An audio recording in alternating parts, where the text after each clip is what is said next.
ड्रामे के next episode में आप लोग देखेंगे कि ज़ायरा की ज़िंदगी में एक सच्चा और वाहिद अनमोल रिश्ता उसकी माँ थी जो उसे छोड़कर चली गई, और ये सब कुछ सिर्फ और सिर्फ जोया की वजह से हुआ है।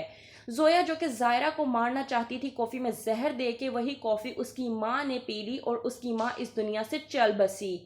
जोया अपने मामू मीर जाहिद को ब्लैकमेल करने की कोशिश करती है और कहती है कि हाँ, मैंने मारा है उसकी माँ को, लेकिन मैं उसकी माँ को नहीं बल्कि उसको मारना चाहती थी, और गलती ये हुई कि कॉफ़ी ज़ायरा नहीं बल्कि उसकी माँ ने पी ली। अब जो कुछ भी होगा उसमें आपको सब कुछ देखना होगा, मेरा नाम कहीं पर भी नहीं आना चाहिए वरना आपके लिए अच्छा नहीं होगा।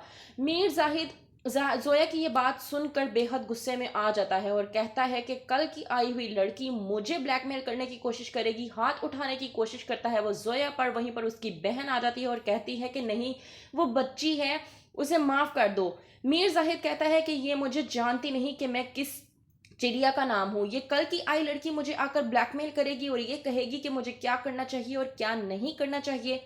दूसरी तरफ ज़ायरा, जिसके पास कोई और नहीं बल्कि नसरीन जाती है, ज़ायरा उससे अपनी माँ के बारे में बात करते हुए कहती है कि मेरी ज़िंदगी में मेरी माँ के अलावा कोई और नहीं था, वही मेरी बेस्ट फ्रेंड थी, वही मेरे बाबा थे और वही मेरे लिए सब कुछ थी। अब वही नहीं रही तो मैं किसके सहारे जीऊँगी, मैं समझ नहीं पा रही कि मैं क्या करूँगी। नसरीन उसे तसल्ली देती हुए कहती है कि मैं भी तुम्हारी माँ की तरह ही हूँ। हाँ, ये बात अलग है कि मैं तुम्हारी माँ की जगह तो नहीं ले सकती, लेकिन मैं तुम्हारी माँ बनकर ही रहूंगी, तो परेशान मत हो, मैं तुम्हारे साथ हूँ। जब आता है उमैर तो मीर जाहिद उमैर को अपने शिकंजे में लेने की कोशिश करता है और कहता है कि ज़ायरा की वालदा का इंतकाल हमारे घर में हुआ है और जब तक इस बात की तह तक मैं नहीं पहुंच जाता मुझे सुकून नहीं आएगा। मीर जाहिद चलता है चाल और पुलिस वालों को बुलाकर तफ्तीश करने को कहता तो है, लेकिन ये कहता है कि साफ और सीधी सी बात है कि आप ये रिपोर्ट लिखेंगे कि नौकरानी ने कॉफ़ी में जहर मिलाकर दे दिया, जिसकी वजह से वो जहर वाली कॉफ़ी पीने की वजह से उसकी माँ का इंतकाल हो गया। इसके अलावा मैं ये नहीं सुनना चाहता कि आपने कोई और एफआईआर दर्ज की है। पुलिस, जो कि मीर जाहिद के आगे पूरी तरह से मजबूर है, इस वजह से वो बेगुनाह नौकरानी को उठाकर ले जाते हैं। कहती है ज़ायरा कि मैं बहुत बेबस और मजबूर हो चुकी हूँ, मैं ये समझ नहीं पा रही कि आखिरकार मेरी माँ का कसूर क्या था, किसने मेरी माँ की जान ली। वो तो मुझसे सिर्फ मिलने के लिए आई थी और इस बात का रिग्रेट मुझे सारी ज़िंदगी रहेगा कि मेरी माँ मुझसे मिलने के लिए आई थी और वो मुझे हमेशा के लिए छोड़कर चली गई।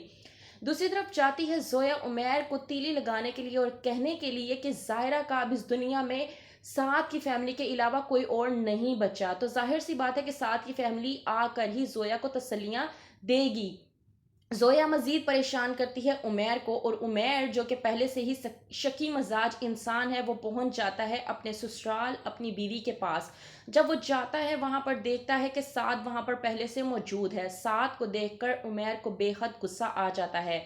साद उमैर को देखकर कहता है कि तुम यहाँ पर क्या कर रहे हो, तुमने तो कहा था। अभी साद ये बात करता ही है कि उमैर साद की बात को टोक कर कहता है कि तुम आखिरकार यहाँ पर क्या कर रहे हो, मैं तो ज़ायरा का शोहर हूँ और कभी भी यहाँ पर आ सकते हो, लेकिन तुम यहाँ पर क्या करने के लिए आए हो।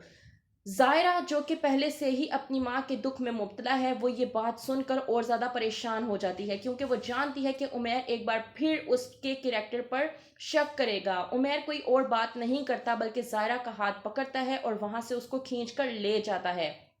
क्या करेगा उमैर अब ज़ायरा के साथ? क्या वो उसके दुख और उसकी तकलीफ को समझने की कोशिश करेगा या एक बार फिर उसके किरदार पर भुगतान लगा देगा साथ को लेकर? क्या होगा आगे देखते रहिए ड्रामा सीरियल महरूम।